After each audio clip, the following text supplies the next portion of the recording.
Many of you were asking me to post a video about ATS friendly resumes.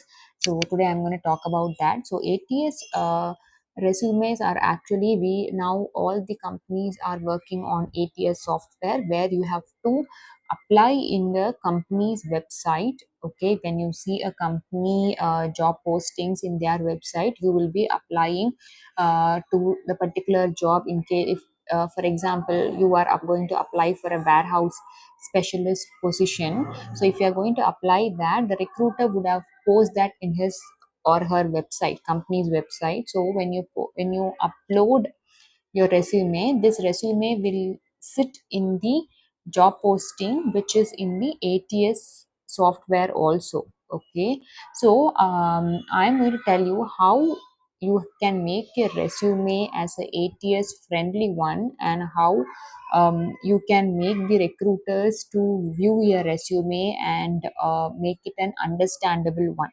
For example, ATS resume should be a very very simple one. You should not add like too many things in the resume. Like you should not have like more than 2 or 3 pages.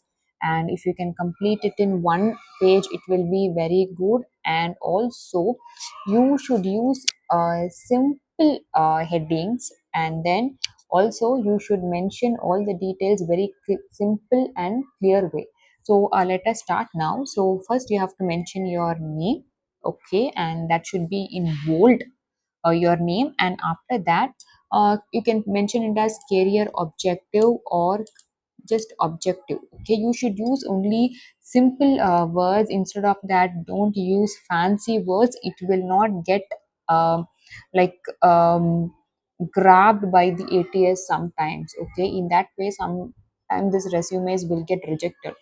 So put a simple career objective like about your overall experience. You are going to just write a summary like 2 or 3 points. That's it. And after that, professional skills, or you can put it as key skills or core competencies, any one. Okay. And after that, here you have to write this in points. Like you can write 5 points or 10 points.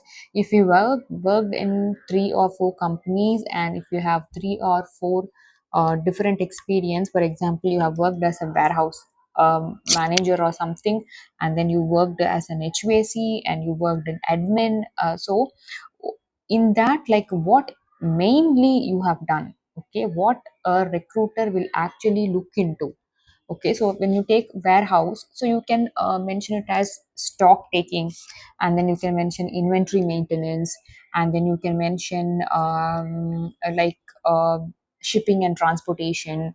And you can mention if you have worked on any Maximo software, you can mention that. And if you are an admin, you can mention like main things what you have done, like reporting, and like MS Excel work. And then you can mention as customer service, all these things. So related to your job, whatever you have done and whatever you know, those things you have to write in the key skill. Okay, you can just give it in points. And after that, technical skills, if you want, and if you know very well, only then you will should mention it. If you don't know, then you can just don't mention MS Excel and all these things, those simple things. So this is actually, I'm showing a sample. This person is an engineer, a software engineer. So obviously, since he is a software engineer, he has mentioned his technical skills separately. But if you're a non-IT person, it's not mandatory. You can just mention in the skills itself if you have any certification like Math, Maximo, CMMS, all these certifications you can mention, or EPS certificate, or like food service certificates, that and all you can mention in the certification part, or in the skills also. And after that, work experience, it is good to put it in the um, tabular column. Or if you are mentioning your company name should be in bold. Okay, and you should mention your job title. That is very very necessary. And after that, you should mention from which year to which year you have worked in that company. For example, if you have worked from July 2021 to July 2023, you have to mention it as July 2023. You should not mention it as 7/20/23, which is wrong. Okay, you can mention only month and you can mention only year. No need to mention date. Okay, and after that, education and credentials. So education, if you are in whatever you are, if you have done only schooling, if you have done only 10th standard pass or 12th standard pass, you have to mention that. Okay, 10th is high school and 12th standard is higher secondary school. Okay, you can mention that. No need to mention, if you want to mention school, which school you have studied, you can mention that. If you are an experienced candidate, you don't have to mention your percentage. It is not necessary. And if you have done diploma, you should mention diploma in IT or diploma in HVAC or diploma in whatever it is. You have to mention the degree, what specifically you have studied. And after that, if it is B or BTech, you have to mention what degree you have done in B or BTech. And then training and certification, which should be relevant to your job only. Don't mention the certifications or appreciation certificates which you have received from your company, which is not necessary, and it is just an extra page and it will consume more pages, so it is not necessary. Train and certifications and training should be related to your job only. Okay, overall experience, whatever trainings you have taken and whatever certifications you have taken, that you can mention in that. And your experience. So here I have put a tabular column and I have mentioned all these things. So down, whatever I have done, you can just mention it as, it is not necessary to mention it as key result areas. You can just mention as job responsibilities.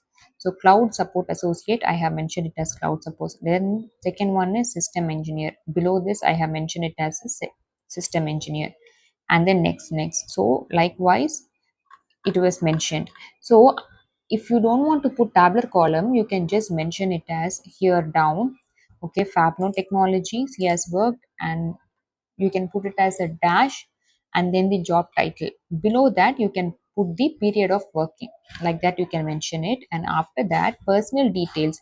So personal details, if you are applying for abroad, you should mention your date of birth. You have to mention only in this format. It should be date, month should be written in words, not numbers, because if you are applying for some other countries, first they will write month then date, so it will be a confusion. So you can write like this. And languages known, you can mention it. And in this you can actually add English. Okay, you are a proficient Hindi, that you can mention it as a like a native language. And Malayalam, you can just mention it as a beginner. Okay, you can mention like that. Or else you can mention English, read, write, and speak. Hindi, read, write, and speak. Malayalam, you can mention that like only speak or only you can read. Whatever you want, you can mention. And permanent address, your house address, you have to mention. And you have to mention your passport number, passport expiry date, and then driving license. If you have Indian license, you have to mention as Indian light driving license. If it is heavy, you have to mention as Indian heavy driving license. And then if you have a UAE driving license, or if you have any UK driving license, even if you have a valid one or an expired one, if it is expired one, you can mention it as, for example, you are going to UK, you are applying for jobs in UK, and now you are in India. But previously you have worked in UK and you had a driving license in UK, but that is expired now. Okay. So again, you are trying for UK. In that case, you can mention it as expired. Okay. Then after that, once you go back, you will be able to renew it. Okay. So this will be an added advantage. Not just for UK. I'm just taking UK as an example. You can mention even UAE also. For example, in case you are a truck driver or you are a forklift driver. Okay, so in this case you can mention separately what kind of uh, like vehicles you can drive. Okay, that you can mention in the key skills itself, that can drive these. You can mention like forklift or forklift operation and hemachi, whatever you know, that everything you can mention it here. So this is how it should be. And don't think that if you put like fancy colors or like fancy logos, your resumes will get selected. No, it is not that. Okay, so only main things, whatever it is required in simple language, only that you have to mention it. Okay, and more than that you don't have to mention. In the next video, I will be talking about like how Indians can apply for jobs, and what are the trusted jobs, how you need to check, and what are the ways to make your resume get shortlisted. um, Thank you for watching my video, and please share it with your friends and colleagues. Thank you so much.